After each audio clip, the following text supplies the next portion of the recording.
মূর্তিগুলো দেখে নিশ্চয়ই আপনারা ভাবছেন যে আজকে আবার কোথায় চলে এলাম। দেখুন যে জায়গাটা এখানে দেখানো রয়েছে একটা ছোট সংস্করণ হিসাবে, সেই জায়গাটাই এসছি। নামটা নিশ্চয়ই পড়তে পারছেন, এগমোর চেন্নাইয়ে আমরা চলে এসেছি, চেন্নাই গভর্নমেন্ট মিউজিয়ামে। বিভিন্ন যুগের মূর্তি দিয়ে আপনাদের আজকের ব্লগ শুরু করলাম। আমার নতুন ট্রিপ চেন্নাই থেকে আরও কিছু জায়গা আপনাদের দেখাবো। তো মিউজিয়ামটা দেখুন, বাইরেটা বেশ সুন্দর না? তো অনেকগুলো ব্লক আছে, সব ব্লকগুলো হয়তো আজকে আমাদের ঘুরে দেখা হবে না, কারণ কিছু কিছু জায়গায় রেনোভেশনস চলছে। তো চলুন যেগুলো আমাদের পক্ষে দেখা সম্ভব, যেমন ওই আর্কিটেকচারসগুলো প্রথমেই যেগুলো দেখালাম, এছাড়াও আরও কি আপনাদের দেখাতে পারি দেখাচ্ছি। প্রথমত মিউজিয়াম বিল্ডিংটাই না এত অপূর্ব। আমাদের পার্ক স্ট্রিটে কলকাতায় রয়েছে মিউজিয়াম, সেটাও যেমন সুন্দর, এটাও একটা পুরনো বাড়ি। তো এখন যে হলটায় ঢুকছি এটাই কিন্তু মেন আর্কিটেকচারের বিল্ডিং। বিভিন্ন যুগ, একদম আমাদের প্রারম্ভিক যুগ থেকে শুরু করে যত হিস্টোরিক্যাল এজেস এগিয়েছে, তার সঙ্গে সঙ্গে বিভিন্ন স্কাল্পচার্স, অর্থাৎ যে কারুকার্যের প্যাটার্ন বদলেছে, বিভিন্ন যুগের যে বৈশিষ্ট্যগুলো দেখা যায় সে তার ওপর ভিত্তি করেই কিন্তু এখানে মূর্তিগুলো সাজানো রয়েছে এবং বেশ ভালো মেনটেন করা রয়েছে। আপনারা যারা আসবেন তারা কিন্তু মিউজিয়ামে অবশ্যই টিকিট কেটে ঢুকবেন। একটু বেশি চার্জ, ক্যামেরার 250 টাকা চার্জ, পার্সন হিসাবে চার্জ খুবই কম, 50 টাকা। তো দেখুন এই মূর্তিগুলো, এগুলো কিন্তু আলমারির মধ্যে রয়েছে, বেশ সুন্দর। এটা হচ্ছে আর্লি ইন্ডিজিনিয়াস স্কাল্পচার্স, আমাদের ভারতের আধুনিক সভ্যতার একদম প্রথম দিকের। দেখুন কি অদ্ভুত মূর্তিগুলো, আমার তো এরকম দেখতে খুব ভালো লাগে। হয়তো সব বুঝি না, হয়তো সব কিছু ইতিহাস নিয়ে তো পড়িনি, কিন্তু দেখতে ভীষণ ভালো লাগে। আপনারাও জানাবেন, কারুকার্যগুলো দেখতে ভীষণ ভালো লাগে। এই যে সূক্ষ্ম সূক্ষ্ম কাজ, এই কাজগুলো দেখতে ভীষণ ভালো লাগে। যারা করেছিলেন ওই সময়ে দাঁড়িয়ে, এখনকার মতো আধুনিক বিভিন্ন যন্ত্রপাতি তাদের ছিল না, তাতেই কি অপূর্ব সব কাজ করেছেন। তখন নিজেদের মধ্যে যে খামতিগুলো রয়েছে, যে আমরা তো এভাবে কিছুই সৃষ্টি করতে পারছি না, তো এই স্কাল্পচার্স যারা তৈরি করেছেন তাদের প্রতি না ভীষণ শ্রদ্ধা বেড়ে যায়। আর সত্যিই তো কি সুন্দর করে এখানে দেখুন যত্ন করে সাজিয়ে রাখা আছে প্রত্যেকটা। এগুলো সব বেশিরভাগই ব্রোঞ্জের যতদূর আমার ধারণা। এটা পুরো হচ্ছে বিভিন্ন জায়গা থেকে উদ্ধার করা হয়েছে। দেখুন অপূর্ব সুন্দর নটরাজের মূর্তিটা, আর ব্যাকগ্রাউন্ডটা এনারা রেখেছেন কি ভীষণ যত্ন করে। ভদ্রকালী, সাউথ ইন্ডিয়ায় এসে ভদ্রকালীর এই অন্যরকম রূপ দেখে আমি আপ্লুত। আপনারাও জানাবেন কেমন লাগছে, এরকম তো কখনো দেখিনি। ও আপনাদের তো দেখানোই হয়নি, আমরা ট্রেনে উঠেছিলাম 24 তারিখ ডিসেম্বরের। দেখুন আমাদের ট্রেন আসছে, উইকলি যে সাঁতরাগাছি থেকে ট্রেনটা চেন্নাই যায় সেই ট্রেনটাতেই আমরা উঠেছিলাম। এদের প্যান্ট্রি অসাধারণ, এদের সার্ভিসও অসাধারণ, রিভিউ দেখেই উঠেছিলাম, কারণ করমণ্ডলের চেয়েও শুনেছি এদের সার্ভিস আরও ভালো। তো আপনাদেরকে অভিজ্ঞতা বলতে বলতে যাব। ট্রেন ছিল 6টার সময়, উঠেই আমরা কিন্তু ডিনার বলে দিয়েছিলাম। এদের চিকেন বিরিয়ানি শুনেছি অসাধারণ, দেখুন দিয়ে গেছে, একদম গরম আছে। আস্তে আস্তে ডিনার সেরে নেব, আশা করি ট্রেন ভালোই চলবে। তো চলুন ডিনার সেরে নিই, আপনাদের সাথে আবার দেখা হবে কাল সকালে।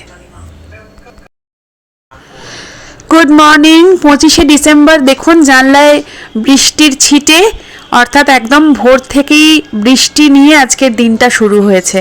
তো আমার ট্রেনে না বৃষ্টি ভীষণ ভালো লাগে। তো বাইরে পাহাড়ও চলে এসছে। এখনো রাজামুন্দ্রি ঢুকবে না কি ঢুকবে বলো তো? এই তো ভাইজ্যাগ আসছে এবার। ও, এখন বাজে 7:30। আমাদের বিশাখাপত্তনম ঢোকানোর কথা ছিল 7টায়। এই বিশাখাপত্তনম ঢুকছে। তো চলুন বিশাখাপত্তনম ছেড়ে যাক, তারপর আবার আপনাদের সাথে কথা হবে। দেখুন বাইরে বৃষ্টি একটু কমেছে, ভাইজ্যাগ ছেড়ে যাচ্ছি আমরা।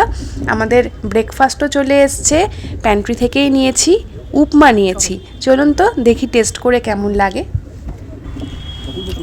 উপমা বাড়িতেও আমরা বানাই, ঝরঝরে হয়। এখানে দেখুন উপমাটা একটু আঠালো টাইপের, মানে স্টিকি, যেরকম সুজি করলে হয়। তো টেস্ট করি। বাহ, টেস্ট কিন্তু খুব ভালো, মানে খুব ভালো, শুধু ভালো বলবো না, অবভিয়াসলি রেকমেন্ডেড। যদি কখনো এই ট্রেনে কেউ আসেন, একবার অন্তত সকালবেলা উপমাটা টেস্ট করবেন এদের প্যান্ট্রি থেকে।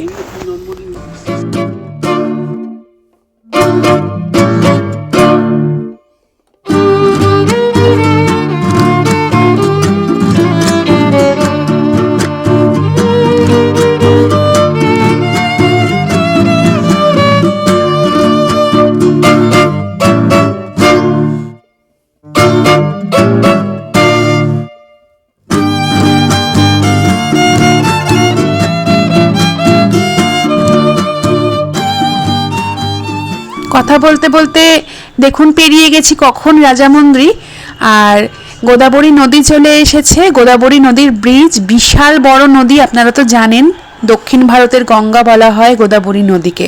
কি অপূর্ব দেখুন জলের রংটা, আর বিশাল বড়, মানে এত বড় নদীর ব্রিজ আমি তো কখনো আগে পেরোইনি। আর সত্যি কথা বলতে দক্ষিণ ভারতের 3টে প্রধান নদী ছোটবেলায় সবাই মানচিত্র আমরা করেছি। আমার না হয় সাবজেক্টটা ভূগোল, কিন্তু যারা আপনারা সবাই করেছেন, গোদাবরী, কৃষ্ণা, কাবেরীর নাম আমরা সবাই জানি।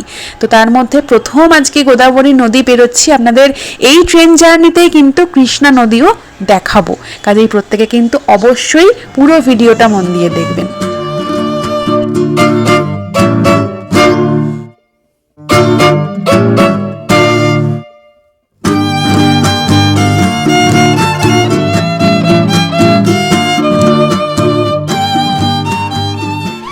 প্রায় আধ ঘন্টা 40 মিনিট লেটে চলছে ট্রেন, এখনও বিজয়ওয়াড়া আসেনি।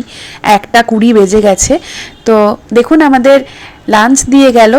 2টো থালি নিয়েছি, একটা হচ্ছে মাছের অর্থাৎ ফিশ থালি, আর একটা ভেজিটেবল থালি। তো মাছটা কিন্তু দেখতে বেশ ভালোই, এখানে একটা লাউয়ের তরকারি আছে, আশা করি ভালোই হবে। চলুন খেয়ে দেখি, তারপরে আপনাদের কৃষ্ণা নদীও দেখাবো, আর সঙ্গে কেমন খেলাম সেটাও জানাবো। দেখুন বাইরে কিন্তু পাহাড়, আমার তো ট্রেন থেকে খেতে খেতেই পাহাড় দেখতে অপূর্ব লাগছে।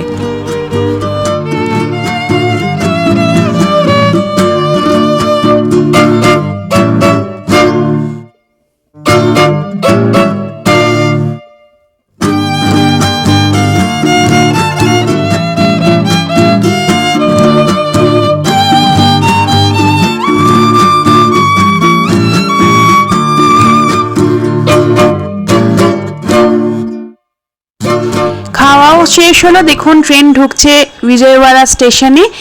এবার এখানে প্রায় অনেকটাই হল্ট আছে, বেরিয়ে গেলে তারপরেই কিন্তু আমরা কৃষ্ণা নদী পাবো।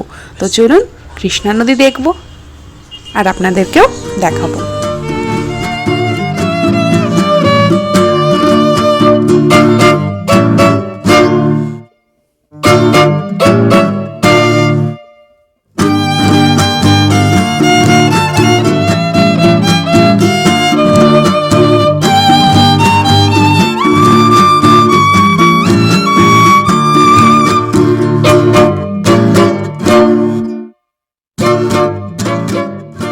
গোদাবরী নদী আর কৃষ্ণা নদী দুটোই এই ট্রেন যাত্রায় দেখা হলো। দেখুন গোদাবরী নদী তো আপনাদের দেখালাম, বিশাল বড় নদী, কিন্তু কাবেরী আর কৃষ্ণা মানে আমার আরও পছন্দের ছিল। তার মধ্যে কৃষ্ণার এই যে ভিউটা দেখতে পাচ্ছি আমার ভীষণ ভালো লাগছে, কারণ চারপাশে পুরো পাহাড় দিয়ে ঘেরা। এই ভিউটাই কিন্তু আমি মানে কৃষ্ণা যেহেতু পূর্বঘাট থেকে নেমে এই অঞ্চলটার মধ্যে দিয়ে সামান্য পাহাড় দিয়ে আসছে, কিন্তু গোদাবরী আমরা যেখানে পেয়েছি সেখানে গোদাবরী অনেকটা প্লেনে নেমে এসছে, তাই পাহাড় ছিল না। আর কাবেরীও পাবো, হয়তো সন্ধে হয়ে যাবে যখন কাবেরী পাবো, আপনাদের জানি না কতটা দেখাতে পারবো, কিন্তু কৃষ্ণা দেখে মন ভরে গেল।